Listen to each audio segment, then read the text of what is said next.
All right, since I got offline, I'm gonna retell the story about the war in Korea. So we were talking about how when the Chinese came to the rescue, the Korean king got saved, and the war came to a stalemate between the Chinese and the Koreans, and both sides used the European style firearms. The Japanese used arquebuses, and the Chinese used Portuguese made cannon guns, bronze cannon guns. They're shooting at each other with the European firearms. So so eventually Hideyoshi realized that he cannot win the war, but he wanted something. Okay, he wanted the Chinese emperor to appoint him as the king of Japan, and he also wanted to marry a Chinese princess. Okay, so that's what he wanted from the Chinese emperor. He said he would not leave Korea without getting these two things. Okay, but the Chinese emperor did not want to give him anything. Okay, um, if you look at this slide, you can see this is Hideyoshi. He's not a very good-looking man. He's called by his contemporaries as the monkey. People call him the monkey. So you can see that he's certainly not the most handsome man in the world. I'm not quite sure if that's part of the reason why the Chinese emperor did not want to marry his daughter to him. No, that was a joke. No, the Chinese emperor would not agree to anything that Hideyoshi wanted. Okay, the Chinese emperor just wanted Hideyoshi out of Korea. Um, but the Chinese did send a diplomat to Hideyoshi, and the diplomat uh, is quite funny. The diplomat lied to Hideyoshi. The Chinese diplomat says, "Hey Hideyoshi, I know you want to be appointed by the emperor as the king of Japan. You want to marry a Chinese princess? No problem." He said, "I can get you both, as long as you agree to withdraw from Korea." And Hideyoshi said, "Yes, that's what I wanted. And as long as I get those, I will retreat from Korea." And then the Chinese diplomats received money from Hideyoshi as a reward, and he returned back to Beijing, China. But the diplomat did not tell Chinese emperor what Hideyoshi really wanted, because uh, the diplomat knew that the Chinese emperor would not give Hideyoshi what he wanted. Okay, so instead, the diplomat lied again to the Chinese emperor. He said that Hideyoshi just is ready to retreat from Korea for no other other requests without any other requests. The Chinese emperor is also happy. So both sides thought the diplomat did a great job, and both sides rewarded the diplomat with a lot of money. So this guy is playing between two sides for many years, and they received a lot of money from both Hideyoshi and the Chinese emperor until Hideyoshi realized that he's conned because he waited and waited. The appointment never came, and the Chinese princess never came. So finally, he realized that he's conned, and that's the point when he's resumed the war, and then both sides fight it for another 2 years until both sides got totally exhausted, and then Hideyoshi died of disease. Um, After he died, his followers wanted to withdraw from Korea as quickly as possible. So they got out of Korea. So if you look at this map, you will see that um, China is much bigger than than Japan. So Hideyoshi certainly was taking on a too ambitious job for himself. He never even fully controlled Korea. Anybody can still hear me? Hello? Yes, we can still hear you. Yep. Okay, good. I'm just checking. Yeah, it's working on my part. Okay, perfect, perfect. All right. So yeah, as you can see from this map, Ming Chinese Empire, Ming Empire is not as large as today's China, but is about half of the size of today's People's Republic of China. Ming China is this occupies this part of China in the 16th century. Okay, so it's much bigger than Korea in terms of manpower, natural resources, and wealth. So Hideyoshi uh, was too ambitious, way too ambitious. Okay, and by the way, when Hideyoshi's army uh, was withdrawing from Korea, They got ambushed in the sea uh, by by the Chinese Korean allied navy, and there was a very famous Korean naval general who ambushed the Japanese troops over the sea, over the Shizuma Strait. Um, and he also got killed in this battle, but he's remembered by Koreans. There are many movies and novels to commemorate this historic battle when the Koreans and Chinese ambushed the Japanese retreating Japanese troops back to Japan. Okay, so back to Japan. The followers of Hideyoshi, after he died, they split into two groups. One group supported Hideyoshi's son, okay, because they thought Hideyoshi's son should be the next ruler of Japan. But the other group rallied around another powerful warlord called Tokugawa Ieyasu. So both sides disagreed with each other and they had a civil war. So eventually, the Tokugawa family won the civil war. Okay, long story short, the last battle happened in today's Osaka. Hideyoshi's son was holding his last castle in Osaka until they were defeated, and Tokugawa Ieyasu burned down the castle in Osaka, and he ended the civil war. So after Hideyoshi's son got killed, we officially entered a new era. It's called Tokugawa period. Okay, this whole period is named after Tokugawa family who occupied, who controlled the Bakufu in Edo. Uh, I titled this slide "Pax Tokugawa."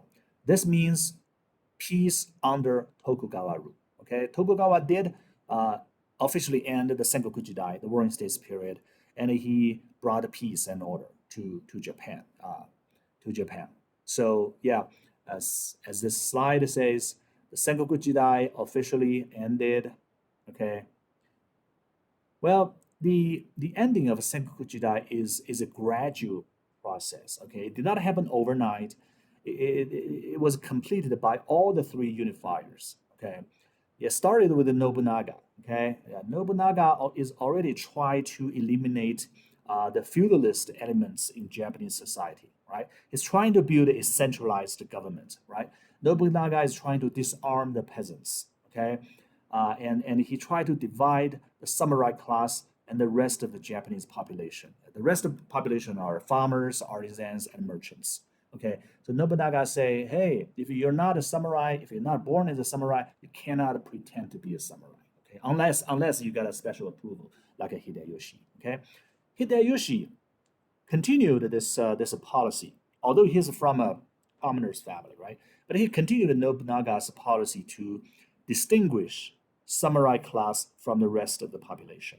For example, in 1588, he carried out a sword hunt policy. That means for ordinary Japanese farmers, if you're not a samurai, you cannot have swords. You cannot have weapons. Okay, you must give up your weapon. Okay, your swords will be confiscated. Okay, by the government.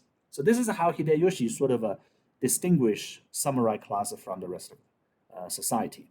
Okay, and Hideyoshi is more sophisticated political leader than Nobunaga. Nobunaga believes in sheer military power, but Hideyoshi is more sophisticated. He would use a system of alliance. He would use oath of loyalty. He would ask, his enemy or friends to his surrendered enemy or his friends to pledge to be loyal to him throughout his life. Okay, so that's one strategy he would use to make sure his followers are loyal to him. He would also give his followers debt, so that when people are in debt to him, they would listen to him, right? He would do favor to his allies, so that his allies would remember his the favor or and have a sense of gratitude.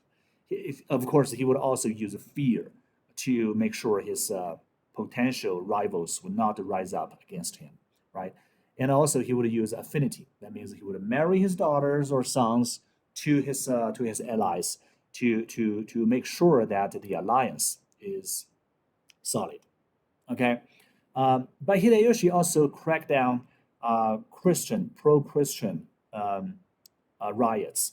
Yeah, for example, in 1597 and 98, he banned Jesuit Christian missionaries. He did not like Christianity that much. Okay, when there was a rebellion against him that happened in Kyushu, he cracked down the rebellion very brutally. Okay, he did not like a Christian influence on Japan. Although the Christian influences on East Asia is spreading at this time, there are many Jesuits or other European Catholic groups coming to China, Korea, and Japan to spread Christianity. They brought, as we mentioned before, they brought not just European goods, but also knowledge, music, sciences, uh, and new worldview. Okay, so Tokugawa wanted to consolidate samurai's rule, and it wanted to consolidate the privileges uh, held by samurai. This is a Tokugawa Japan is a typical uh, samurai ruled society. Okay, Tokugawa's policies. Okay, uh, and by the way, the battle in 1600 is when Tokugawa totally destroyed Hideyoshi's son's supporters. Okay, so after he defeated the Toyotomi family, Tokugawa Ieyasu requested and received the title of shogun from the emperor. Okay, the emperor lived in Kyoto. Tokugawa Tokugawa's bakufu is in a place called Edo. It's in today's Tokyo.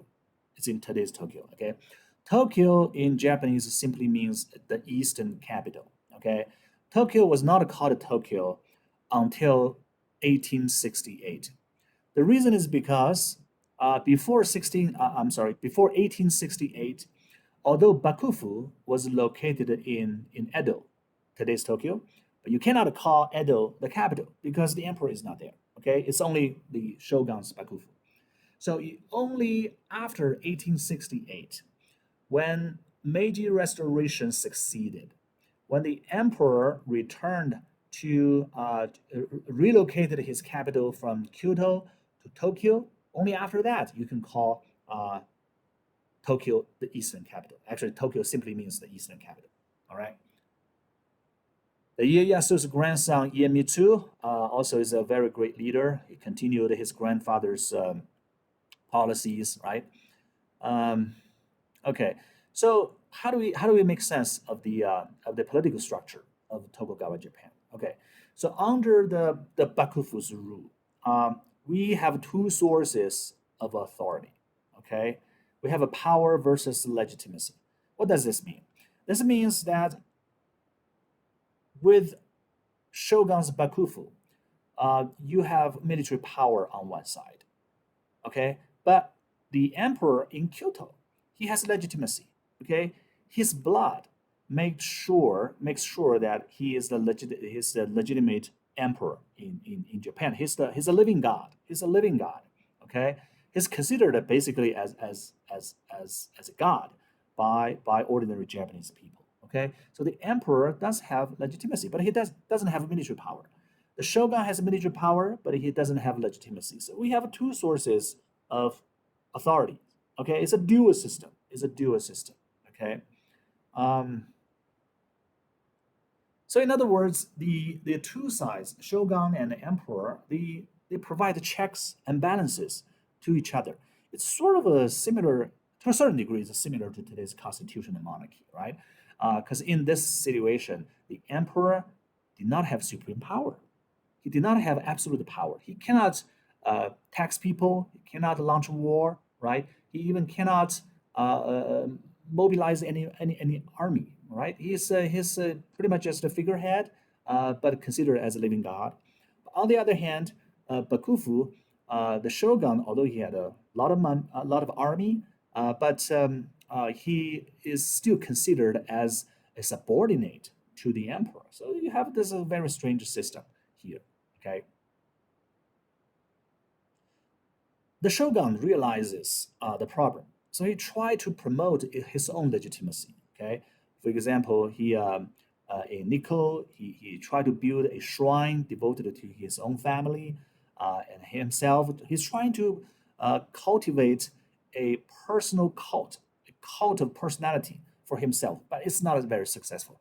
A lot of people, ordinary Japanese people, still believe the emperor is the emperor is the nominal leader of Japan.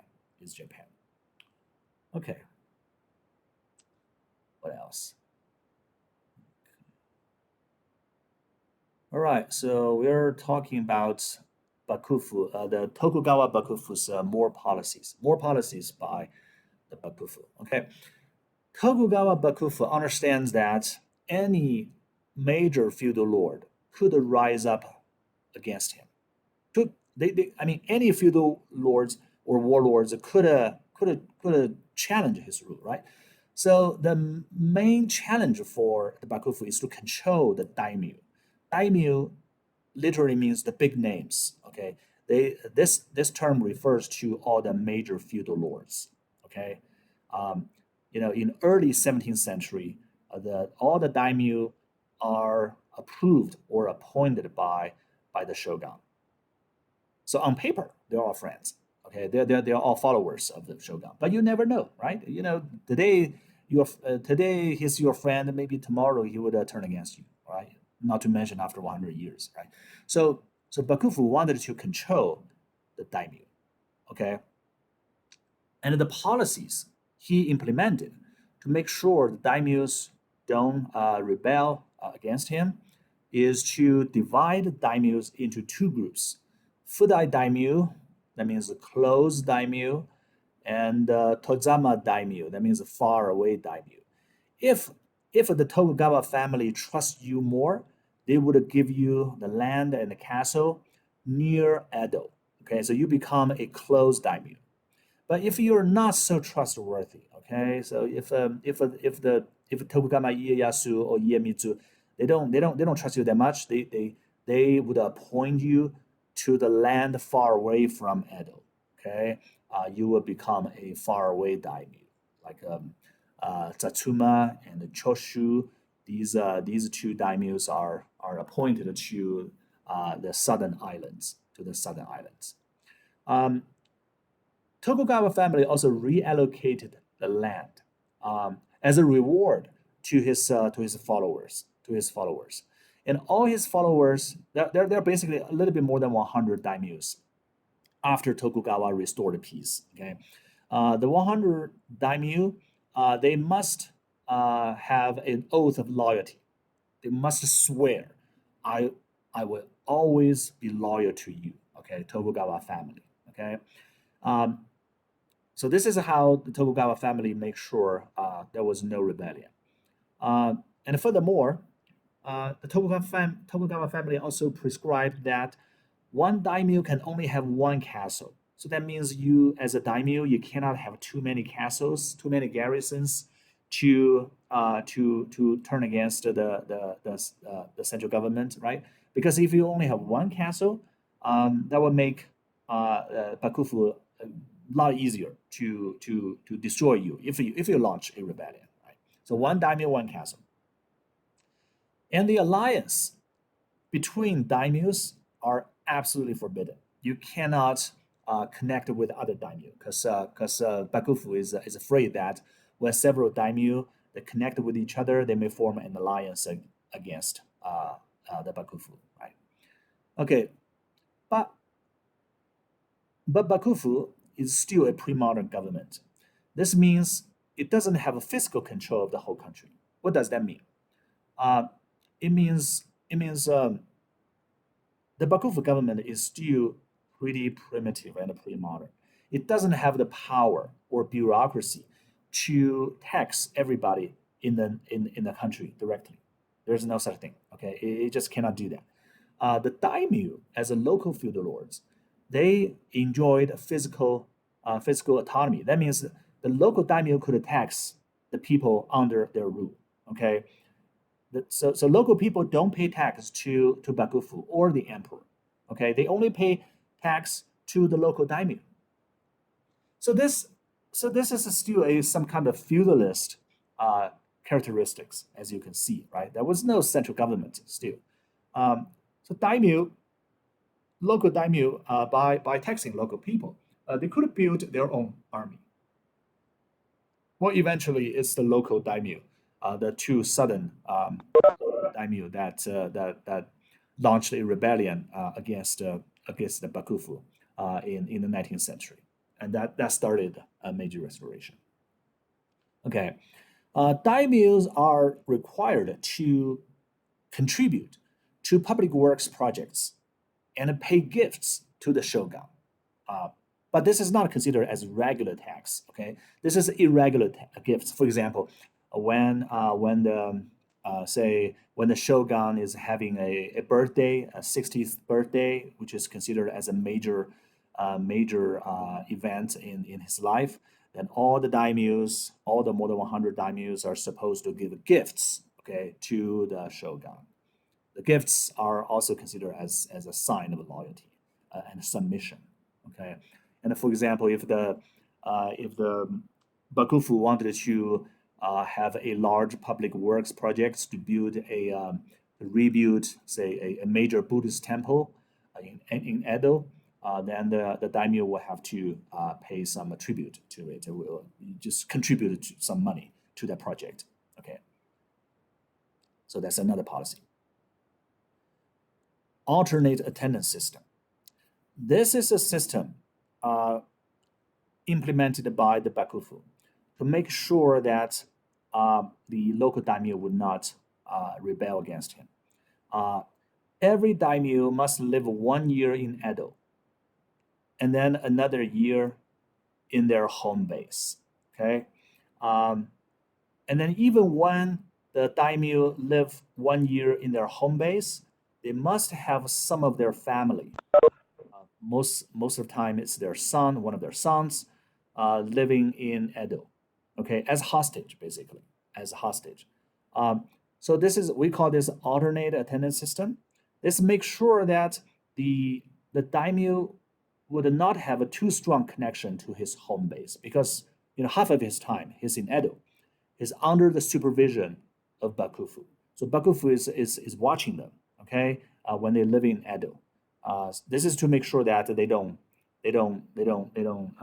plan any rebellion or anything. So every daimyo would have a residence in Edo, okay, and even when they're in their home base for the other year, they must have their family hostages living in Edo. So if they launch a rebellion in their hometown, then Bakufu could kill their family hostages.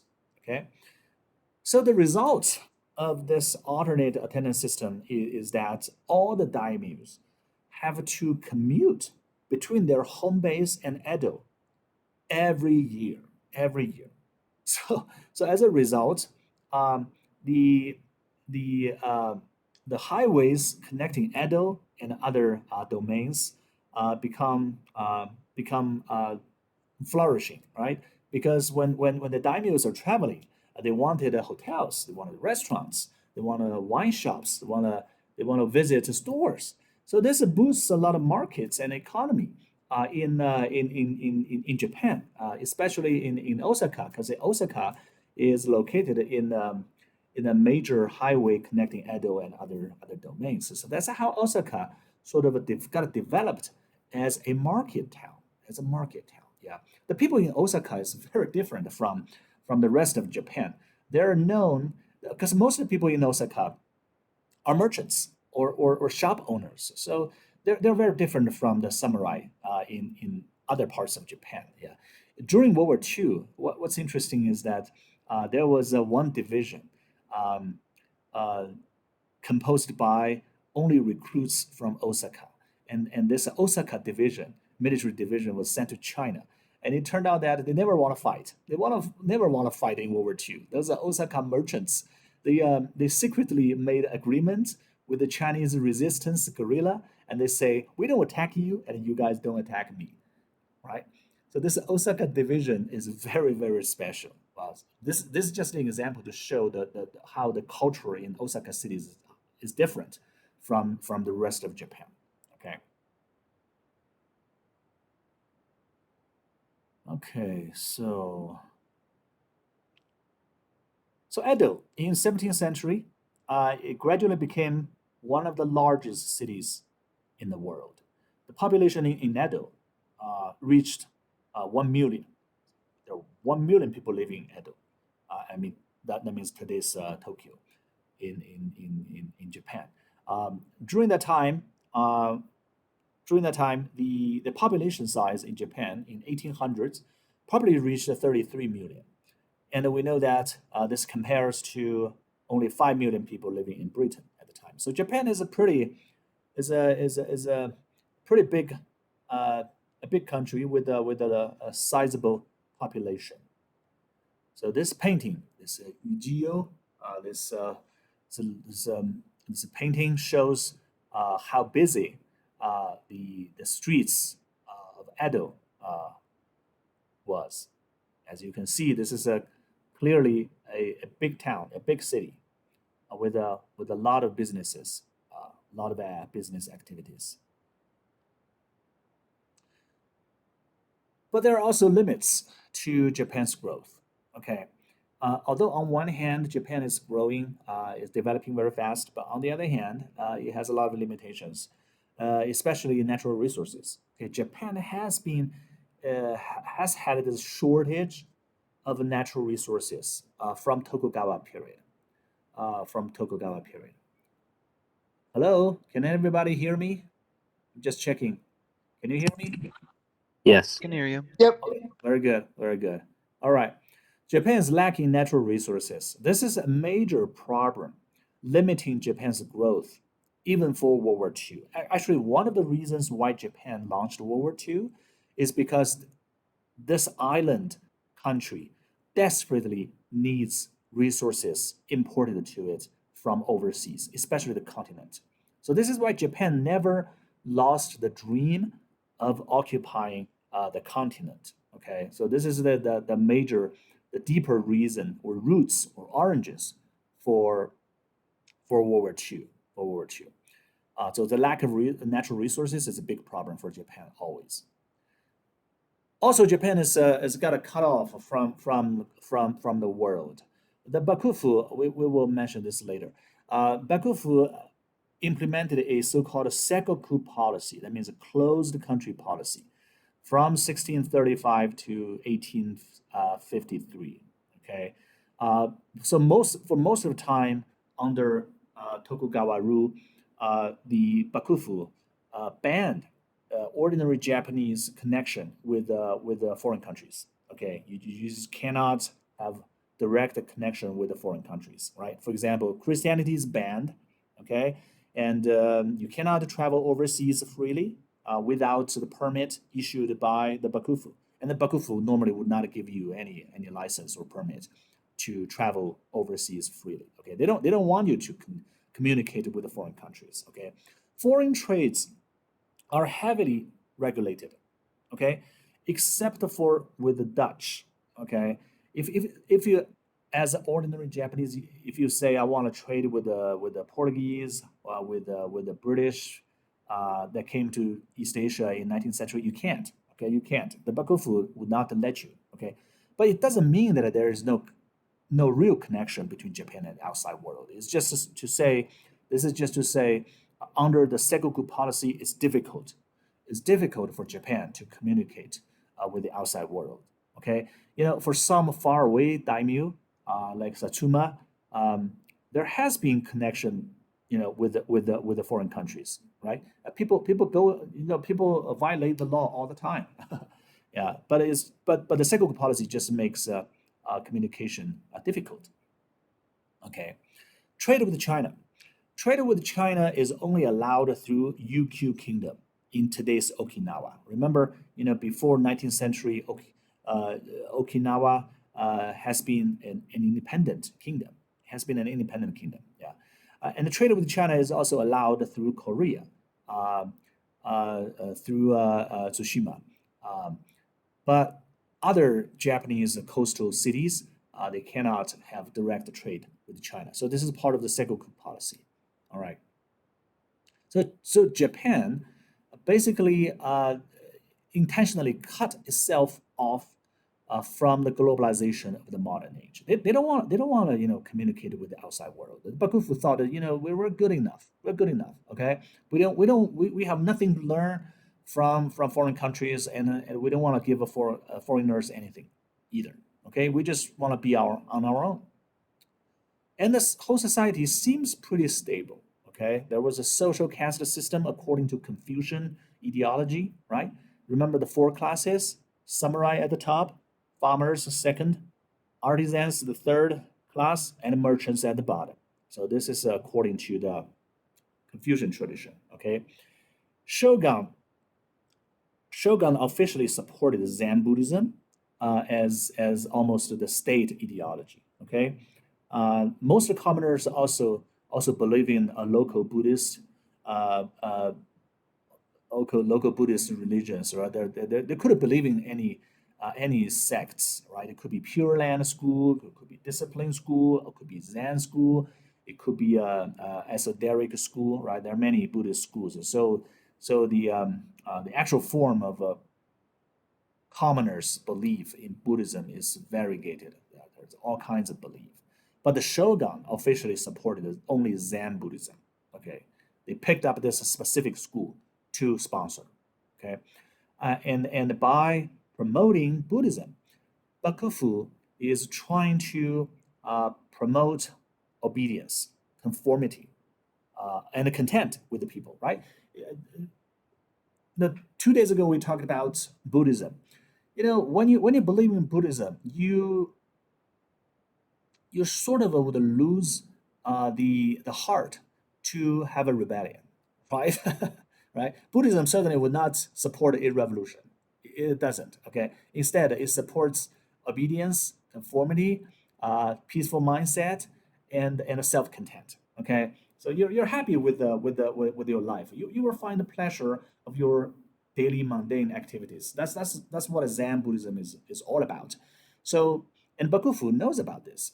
They know that by promoting Buddhism, they could make the society a lot easier to rule, to manage. So Zen Buddhism really supported Bakufu's rule.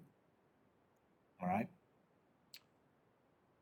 Okay. Of course, in first part of the 17th century, there was a Catholic rebellion against the Bakufu, but it was cracked down very brutally.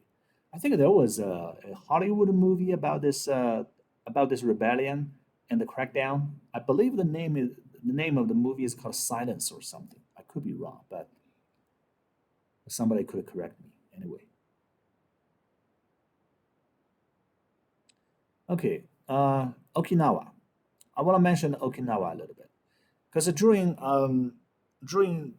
the Tokugawa period, Okinawa was a independent kingdom called a Yukio. Okay, so the people in Okinawa, they're actually sort of a little bit different from the rest of Japanese people in the home islands, right? Okinawa people, they were never Japanese. They never spoke Japanese until 1880s when Japan conquered Okinawa. And then after that, the imperial Japanese government, they had a sort of imperialistic education in Okinawa. They say, "Hey, you guys are not Okinawa people. You're not Yukio people. You're Japanese. Okay, you must be loyal to Japanese emperor." After decades of imperialist education, most Okinawa people thought they're Japanese. They're assimilated into Japanese. But still, if a people from Okinawa, if he is going to visit Tokyo, people can easily identify him as someone from Okinawa because of his accent. Okay, and there's still some very subtle discrimination against the people from Okinawa. All right, if you go to Okinawa today, you could see some local performance. Okay, they would represent the look of their Yukio king. This is before Japanese conquest. Okay, before Japanese conquest, You would have a UQ king and his queen, surrounded by his servants. They would perform this parade in front of the king's palace in Okinawa. Okay, if you have a chance to go there, yeah, years ago I visited there with my family. We visited the UQ or Okinawa King's Palace. It's a very, very beautiful museum. But unfortunately, I think it's 2 years ago or 3 years ago, um, the King's Palace was destroyed by fire, unfortunately. Actually, this is not the first time the King's Palace was destroyed. The first time the King's Palace was destroyed is in 1945, when the Battle of Okinawa happened during World War II. The King's Palace was bombed by U.S. Air Force. So that was the first time the King's Palace got destroyed. And then in the 1950s, they rebuilt the King's Palace. And then a few years back, it was again destroyed by fire. So quite unfortunate. Quite unfortunate. Uh, if you look at this picture, you will notice that the UQ King is actually in the Chinese robe.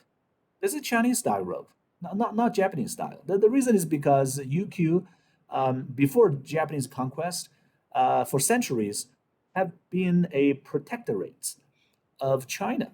Okay, it was a protected kingdom by China, so it got a lot of influence, cultural influence from China.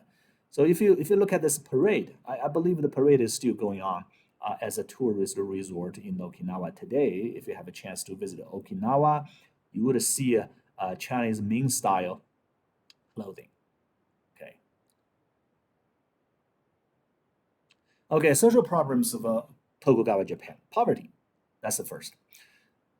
Poverty, there are many explanations why there is poverty in Tokugawa Japan. One of the explanations is importation of new crops, especially potato and sweet potato. We know that when Christopher Columbus so-called discovered Americas, um, he brought a lot of American native crops to Europe. Okay, this is since the era of a great exploration, um, the American crops got spread to the whole world very very quickly. Okay, Chinese, Koreans, Japanese very quickly started to grow potato, yeah, or sweet potato. All these American crops are very easy to grow, but they're high yielding. That means with a same amount, same size of a land, you could have more products. Okay, if you plant potato, okay, you will harvest more food to support more people. That means you don't have to claim more land, or find more land. You can the same size of land can support more people by growing American crops. So in Japan, the same thing happens. Okay, potatoes are making trouble. Why so?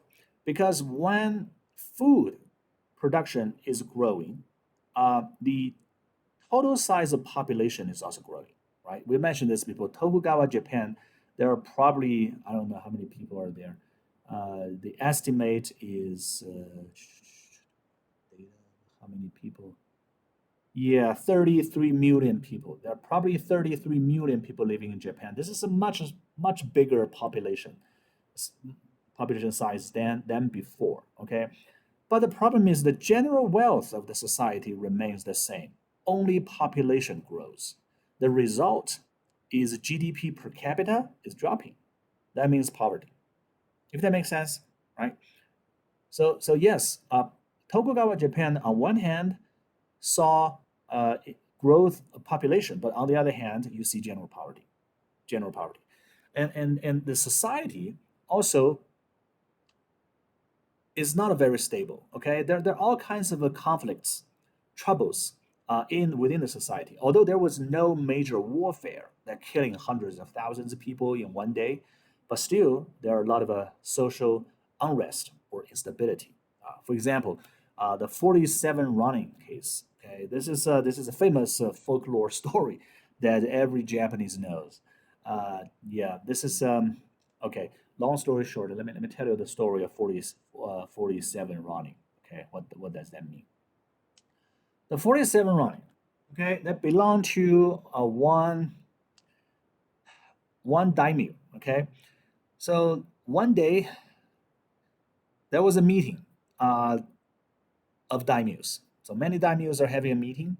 The shogun saying, "Hey, the emperor is gonna send his representative to visit Edo, so we bakufu, we gonna need to have a meeting. We're gonna have a discussion. How are we gonna hold a ceremony to welcome the emperor's representative?" So that's the purpose of the meeting. Okay, so two daimyos are debating in the meeting. The debate got so heated uh, that one daimyo is trying to stop the other daimyo talking. You know what? At one of the meetings, the debate could get really, the argument could get hot. So one daimyo is trying to stop the other person. He just used his fan. The Japanese always have a folded fan on in his hand, right? So he used his fan to knock on the forehead of the other daimyo. Just say, "Hey, would you stop? Listen to me," or something like that, right? Just listen to me. Let me finish. So he used his fan to knock on the other daimyo's head. But this is considered as an insult for a samurai. Okay, so the other daimyo who got knocked was so angry that he pulled out his sword, trying to kill the other daimyo with a fan. So that's the conflict. All right, of course that he could not kill the other person because it's a meeting, right? He was stopped by other daimyo. But this act of pulling out your sword at a meeting, trying to kill someone else, is considered as extremely inappropriate. It's a violation of a ritual. Okay, remember how ritual is important in Japanese society. This is clearly a violation of ritual propriety. So, so the shogun heard about this case, okay, and he made a ruling. He said the daimyo who put out his sword trying to kill the other daimyo is at fault. And as an official verdict, the daimyo with the sword must commit seppuku. Okay, so that's the ruling. That's the ruling. That's the shogun's ruling. So the daimyo who put out a sword committed seppuku because he cannot defy the shogun's order. Okay, and furthermore, his castle and the land, according to the shogun's ruling, must be given to the daimyo with the fan. So seems kind of unfair to the daimyo who committed seppuku to his family, right? So there, so according to Bakufu's rule, the castle was given to the other daimyo, and his land is confiscated, and his samurai army, is going to be disbanded. But there are 47 samurai. They thought this ruling from Shogun is totally unfair. So the 47 running, they refused to be disbanded, and they wanted revenge for their master. Okay, so they become running because they lost their master, but they never want to give up. They wanted to get revenge for their master who committed seppuku. Okay, the 47 running, they didn't want to target the shogun uh, for revenge. Instead, they targeted the other daimyo with a fan as as the target of revenge. So they planned for 1 year. Okay, remember, according to the alternate attendance system, every daimyo must live in Edo for 1 year and then return to his home base for another year, right? So the 47 Ronin, they were watching the other daimyo with a fan, okay? They know, every month what he's doing, right? They were spying on the other daimyo. So one night, when the 47 Ronin, they notice the other daimyo is living in his residence in Edo. They stormed the other daimyo's residence. So this picture shows the scene of that night when the 47 Ronin stormed the other daimyo's residence. They rushed into the complex. They killed all the guards, and then they stormed into the other daimyo's bedroom. If you look at this painting, it's quite interesting actually. They pulled out the other daimyo from under the bed and they cut off his head.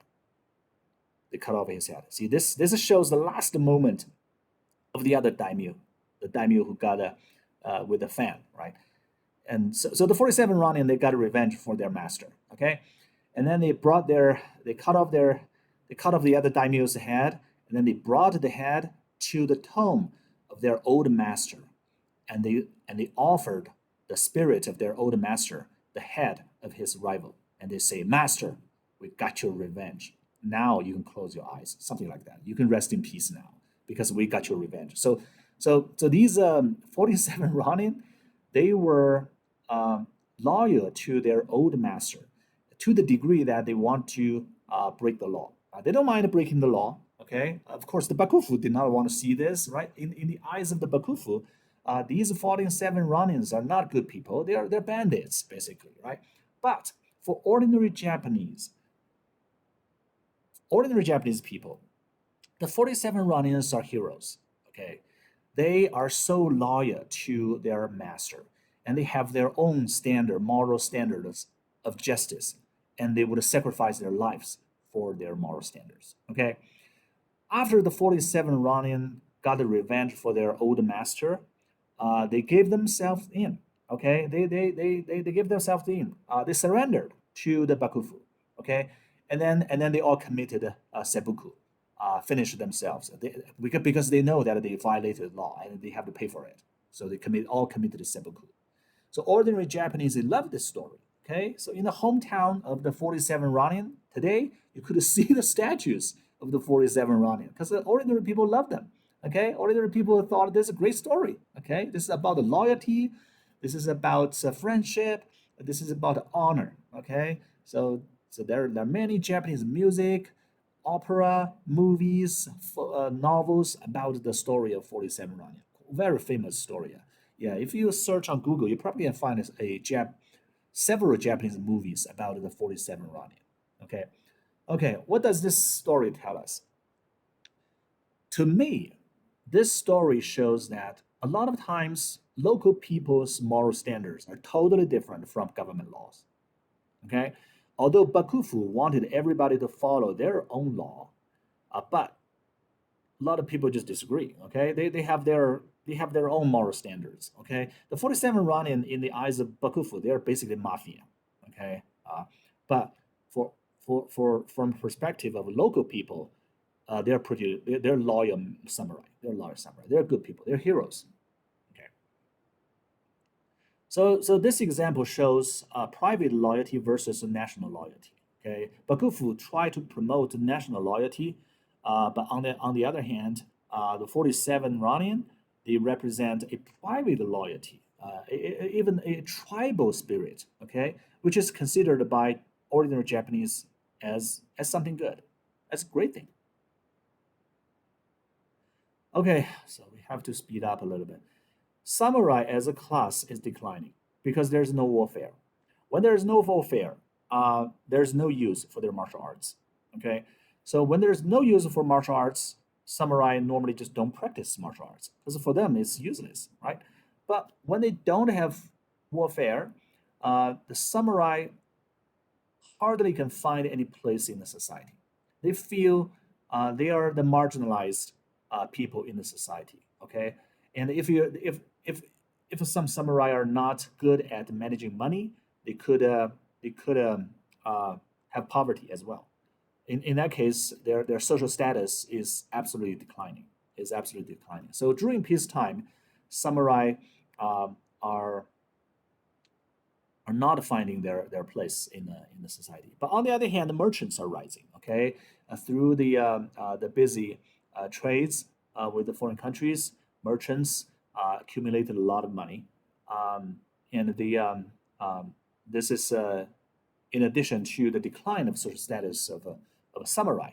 Okay, although so you have this weird situation. Samurai look down upon merchants, but they're poor.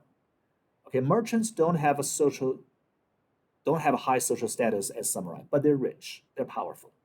Okay, so So the whole the whole Tokugawa Japanese society is changing very quickly. It's very changing quickly. The old social caste system is being challenged. Okay, there are new ideas coming out, new social class rising, new ways of life also rising. Right, in places like Edo, like Osaka, there are a lot of markets. Right, market economy is growing very fast. So merchants really are getting more and more important, becoming more and more powerful. Okay, on the other hand, the samurai had to find other jobs, right? Because they're not hired by their master for war, so they have to become, say, a personal tutor to teach other people how to read and write. They could have become an accountant hired by a merchant, right? They could have become a painter, okay, painting all kinds of see, this is a beautiful paintings that the samurai made, right? They could have they could have become painters selling their paintings on the market, right? These are these are all jobs that a samurai can take because there is no war for them to fight. Okay, so they have to find other jobs. They have to find other jobs. Urban culture is also flourishing. Okay, the so-called ujiyo paintings. Ujiyo means literally it means um, the paintings of the floating world, paintings of the floating world. The themes of those paintings are normally urban lives, okay, and also all kinds of urban activities are also rising, like opera, kabuki theater, tea shops, restaurants, right, geisha shops. So all these urban activities are flourishing, and these are all centered around markets. So now we see this funny thing. When samurai as a class is declining because there's no war for them to fight, during the Tokugawa period, you see this romanticism of a samurai culture. Okay, samurai are considered by ordinary Japanese folks as something as a stoic, as a loyal, as honorable, right? But this kind of a romanticism is totally separated from social reality because during this time, samurais are just like ordinary people. They could cheat, they could lie, they could steal, they could do all kinds of nasty and mean things just to survive, just like everybody else. But samurai as a social class is romanticized. People think of a samurai culture in a very romantic way, despite the fact that samurai had to find many other jobs, like a painting, right? So this is a famous painting from Tokugawa period, made by a samurai. Okay, and then other more paintings. Okay, and the female body is actually a major theme for the paintings produced during the Tokugawa period. Okay, the and these paintings are these paintings sell really well on the market. People want to buy them. Okay, because during this time there was no photography, right? So you have to buy paintings to hang in your room from the market, and this is a very popular theme. Okay, and the porn is also very popular in Tokugawa Japan. We did not have too much time to talk about the cultural history of Japan, but one thing I want to mention is that social is homosexuality is actually very tolerated in most East Asian societies, including China, Korea, and Japan. Okay, this is something very interesting. Actually, you see from Tokugawa period, you see a lot of paintings with a homosexual theme. Okay, and people love them. People love them. Yeah, very interesting. And also pornography. Pornography. The Tokugawa period pornography have two major themes. One is to represent sexual intercourse in a very naturalistic, spontaneous way. Okay, like this one. Okay, see, if you only look at the middle part of this painting, okay, if you only focus on the faces of the couple, you would not imagine what they're doing, right? But only when you zoom out, you find out that they're having sex. But they are having sex in a way that is so natural that you it's like they're doing something really casual. This is according to recent research, this is a sort of a naturalistic representation of sex from the Tokugawa period. The idea behind this kind of a pornography is that sex is something very natural, casual, and spontaneous. Okay, you should do that just like you're drinking water. Okay, but on the other hand, sex can also be represented as something secluded, violent, and tense, very very tense, right? See, if you look at this pornography, it's representing perhaps a couple is having an affair and they're just be about to be discovered by perhaps the woman's husband. So the Tokugawa period artists, they want to represent sex in these two ways. One is natural, spontaneous, casual. The other is very, very tense, very, very violent, and secluded. There has been some interesting recent studies about Tokugawa period porn. Uh, Geisha. Geisha is a very popular theme in the Tokugawa period. For example, this painting shows the 12 different moments of a geisha house. These geisha girls considered as beautiful, are artistic, and talented. They're not ordinary prostitutes. Okay, these geisha girls are normally purchased by the house when they're really young. They're normally from very, very poor family. Their parents probably are deeply in debt, so they have to sell their daughters to geisha house in order to pay back their debt. And then the geisha house would train those girls with poetry, with literature. Of course, they're literate because they're supposed to. The high-end geisha are expected to be able to not only sing and play musical instruments, but also write poetry to entertain their customers. Okay, because their customers are all samurai. They're educated men. So you're supposed to know all these poetry, history, philosophy, and also sing very beautifully to entertain your customers. Okay, so that's a geisha. Years ago, there was this Hollywood movie called The Memoirs of a Geisha. It's a terrible movie because it's very Orientalist. It looks at Japanese culture from a Western eye, so it's not a faithful representation of the Japanese geisha culture. But that's the but that this movie is the most popular movie, and I don't know why they hired Chinese actresses to star in the movie. Actually, all the three female characters in the movie, they're all Chinese. They're not even Japanese. I don't know why. Okay, so that's pretty much it. So this is a Tokugawa period.